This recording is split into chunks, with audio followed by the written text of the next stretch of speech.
வேலூர் மாவட்டம் பேரணாம்பட்டு அடுத்த ஏற்கம்பட்டு வனப்பகுதியில் அழுகிய முட்டைகள் மற்றும் இறைச்சி கழிவுகளை கொட்டுவதால் ஏற்படும் ஆபத்து. அழுகிய முட்டைகள் மற்றும் இறைச்சி கழிவுகள் வாசத்தால் அதை தேடி வரும் வனவிலங்குகள். பேரணாம்பட்டு அடுத்த எருக்கம்பட்டு கிராமம் வனப்பகுதியை ஒட்டியது ஆகும். பொதுவாக இப்பகுதியில் ஆள் நடமாட்டம் மிகவும் குறைவு. இதையே காரணமாக கொண்டு சமூக விரோதிகள் சிலர் முட்டை மற்றும் முட்டை கழிவுகள், இறைச்சி கழிவுகளை சட்டவிரோதமாக இந்த வனப்பகுதிக்குள் கொண்டு வந்து கொட்டிவிட்டு செல்கின்றனர்.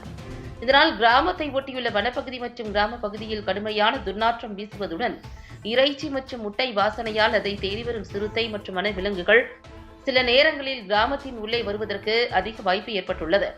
சில நாட்களாக சிறுத்தைகளின் நடமாட்டம் அதிக அளவில் உள்ளதும் வனப்பகுதியை ஒட்டியுள்ள கிராமங்களில் சிறுத்தை, ஆடு மற்றும் மாடு போன்ற கால்நடைகளை வேட்டையாடுவதும் வாடிக்கையாக உள்ளது. அதேபோல் அந்த பகுதியில் சுற்றித் திரியும் நாய்கள் இதை சாப்பிடுவதால் வெறி பிடித்தது போல் சிறுவர்கள், முதியவர்கள் என அவர்களை விரட்டி கடித்து குதறுவதும் வாடிக்கையாக உள்ளது. எனவே சம்பந்தப்பட்ட அதிகாரிகள் வனப்பகுதியில் கண்காணிப்பை தீவிரப்படுத்தி முட்டை மற்றும் முட்டை கழிவுகள் மற்றும் இறைச்சி கழிவுகளை கொட்டும் சமூக விரோதிகளை கண்டுபிடித்து கடுமையான நடவடிக்கை எடுக்க வேண்டும் என்பதே அக்கிராம மக்களின் முக்கிய கோரிக்கையாக உள்ளது.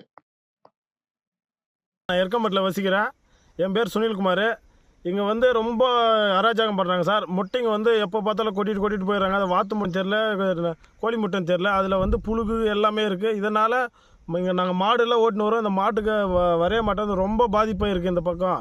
இந்த வனத்துறை இப்போ இதில் ரொம்ப எப்போவுமே அராஜகம் பண்ணிக்கிறாங்க. இங்கே இதனால் ரொம்ப ஸ்மெல்லு, இது தண்ணி குடிக்க மாட்டேன் இந்த மாடுங்க. இந்த சிறுத்தை பாவம் இதாகிடுது. அதனால் நாய்ங்கள்லாம் ஜாஸ்தி அந்த ஆடுங்க மாடுங்களாம் கடிச்சுனுக்கு சார். இந்த வனப்பகுதியில் சிறுத்தை ஃபுல்லாக இருக்குது. நாங்கள் பக்கத்தில் வீடு இருக்குது. இதனால் ரொம்ப பயமாக இருக்குது சார். வீட்டாண்ட வந்துடுதுங்க அதுங்க, நாய்ங்க சிறுத்தைலாம் வந்துடுதான்ட்டு பயம். ஆடு எதுவுமே மேய மாட்டேன் சார். இங்கே ரொம்ப கஷ்டமாக இருக்குது எங்களுக்கு. உங்கள் பேர்? சுனில்குமார்.